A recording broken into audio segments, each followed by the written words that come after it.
हमारी प्राथमिकताएं किसानों के लिए काम करने की होगी, मज़दूरों के लिए काम करने की होगी, आदिवासियों के लिए काम करने की होगी। हमारे साथ सर्व समाज का प्यार है, उनका आशीर्वाद है। हमें आदिवासियों का भी समर्थन है, हमें सतनामियों का भी समर्थन है, हमें ओबीसी वर्ग का भी समर्थन है, हमें जनरल वर्ग का भी समर्थन है। कांग्रेस और भाजपा में सीधी टक्कर देखी जाती थी पूर्व चुनाव में। अब इस बार किस तरीके की माहौल देख रहे हैं आप? छत्तीसगढ़ में प्रथम चरण की मतदान को लेकर के प्रशासन के साथ साथ राजनीतिक दलों में भी तैयारियां लगभग पूरी कर ली गई है। 20 अक्टूबर को यहां पर नामांकन की प्रक्रिया का आखिरी दिन है और आज 19 अक्टूबर को जिस तरीके से भाजपा और कांग्रेस ने अपना नामांकन दाखिला किया, वहीं आज जोगी कांग्रेस के पंडरिया के प्रत्याशी रवि चंद्रवंशी भी आज अपना नामांकन दाखिल पेश करने आए हुए हैं। क्या कुछ प्राथमिकताएं रहेंगी और कांग्रेस और भाजपा के बीच अपने आप को कहाँ देखते हैं आप?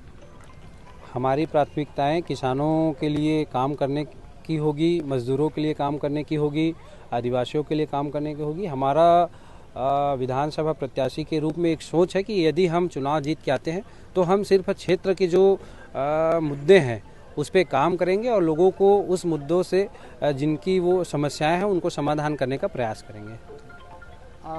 कांग्रेस और भाजपा में सीधी टक्कर देखी जाती थी पूर्व चुनाव में। अब इस बार किस तरीके की माहौल देख रहे हैं आप? इससे पहले कांग्रेस और बीजेपी दोनों राष्ट्रीय पार्टियां ही चुनाव लड़ती थी। जनता कांग्रेस छत्तीसगढ़ जे इस बार पहली बार हमारे पंडरिया विधानसभा में चुनाव लड़ने जा रहा है और मुझे विश्वास है कि इस बार बदलाव होगा और बदलाव हमारी पंडरिया की जनता करने के लिए तैयार भी है।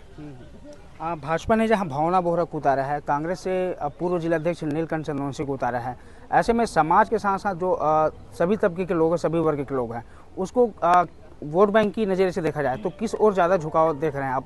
क्योंकि पिछले 5 वर्षों में लगातार आपने विभिन्न गाँवों में राजनीतिक स्तर पर भी आपने सर्वे किया होगा। हमारे साथ सर्व समाज का प्यार है, उनका आशीर्वाद है। हमें आदिवासियों का भी समर्थन है, हमें सतनामियों का भी समर्थन है, हमें ओबीसी वर्ग का भी समर्थन है, हमें जनरल वर्ग का भी समर्थन है। हमारे पास ऐसा कोई वोट बैंक नहीं है कि हम ये कहें कि यही हमारा है, लेकिन मैं ये दावे के साथ कह सकता हूँ कि सब कोई हमारे हैं। तो त्रिकोणीय मुकाबला के आसार हैं लगता है आपको? बिल्कुल, त्रिकोणीय मुकाबला तो होगा ही होगा और जीत हमारी ही होगी। ये थे रवि चंद्रवंशी, बतौर पंडरिया से प्रत्याशी के तौर पर जोगी कांग्रेस की ओर से मैदान पर उतरे हैं और उनका साफ तौर पर यही कहना है कि भाजपा और कांग्रेस के साथ साथ जोगी कांग्रेस भी मैदान में है और पंडरिया में इस 2023 के चुनाव में त्रिकोणीय मुकाबला होने के आसार की संभावना जताई जा रही है। अब चुनाव के बाद मतगणना होगी तभी पता चल पाएगा कि क्या त्रिकोणीय मुकाबला होगा या फिर जो 2 प्रमुख दल है उनके बीच यह चुनाव सिमट कर रह जाएगी। तो वर्धा से IBC 24 के लिए सूर्य प्रकाश चंद्रवंशी की रिपोर्ट।